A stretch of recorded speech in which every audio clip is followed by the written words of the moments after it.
నమస్తే వ్యూవర్స్, ఈరోజు tomato rice రుచిగా సులభంగా చేసుకునేలా లంచ్ బాక్స్ రెసిపీ. దీన్ని ఎలా చేయాలో మరి దీనికి సంబంధించిన పదార్థాలు చూద్దాం.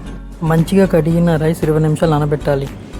3 పెద్ద సైజు టమాటోలు సన్నగా తరిగినది, పెద్ద సైజు ఆనియన్ పొడవుగా తరిగినది, 3 మిర్చి పొడవుగా చీరినది, అల్లం వెల్లుల్లి పేస్ట్ టేబుల్ స్పూన్, ఆయిల్, పోపు దినుసులు, బిర్యానీ ఆకు, దాల్చిన చెక్క, ఇంచు, లవంగ, యాలకులు 2, పసుపు, కారం, గరం మసాలా, ఉప్పు, కొత్తిమీర, పుదీనా. స్టవ్ మీద కడాయి పెట్టేసుకొని కొంచెం నెయ్యి, 2 టేబుల్ స్పూన్ ఆయిల్ వేసి వేడి చేసిన తర్వాత ఆవాలు, జీలకర్ర మరియు హోల్ గరం మసాలా యాడ్ చేసేసి కొంచెం నూనెలో వేయించాలి. ఇప్పుడు తరిగిన ఉల్లిపాయలు, పచ్చిమిర్చి వేసి నూనెలో కొంచెం వేగిన తర్వాత పుదీనా, కొత్తిమీర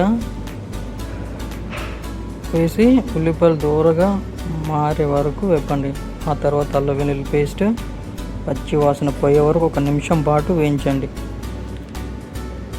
ఉల్లిపాయ ముక్కలు దూరగా వేగాక ఇందులోనే తరిగిన టమాటో ముక్కలను వేయండి. అలాగే పసుపు, కారం, రుచికి సరిపడా ఉప్పు, మూత పెట్టి 4 నిమిషాలు మగ్గనివ్వండి. 4 నిమిషాల తర్వాత టమాటా అంతా ఇలా దగ్గర అయ్యాక ఒకసారి కలుపుకోవాలి. మొత్తం కలుపుకున్న తర్వాత ఇందులోకి మనం గరం మసాలా యాడ్ చేద్దాం. గరం మసాలా యాడ్ చేసిన తర్వాత మొత్తం మళ్ళీ ఒకసారి కలుపుకోవాలి. ఇలా నూనె పైకి తేలేంత వరకు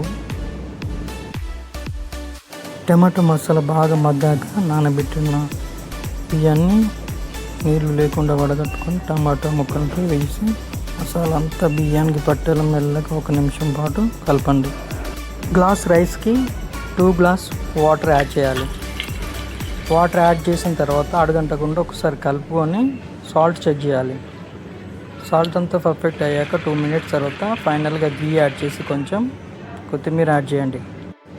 10 నిమిషాలు సిమ్లో పెట్టుకున్న తర్వాత ఒకసారి రైస్ చెక్ చేద్దాం. అలా రైస్ ఇరగకుండా ఒక్కసారి చెక్ చేద్దాం. సూపర్ అంటే సూపర్ వచ్చింది. చూడండి ఎంత బాగా వచ్చిందో. ఇంతేంటి సింపుల్ రెసిపీ. అలా రైతాతో యాడ్ చేసుకుంటుంటే సూపర్ అంటే సూపర్ ఉంది. Thank you for watching my video. Please subscribe to Anju wind vlogs Telugu.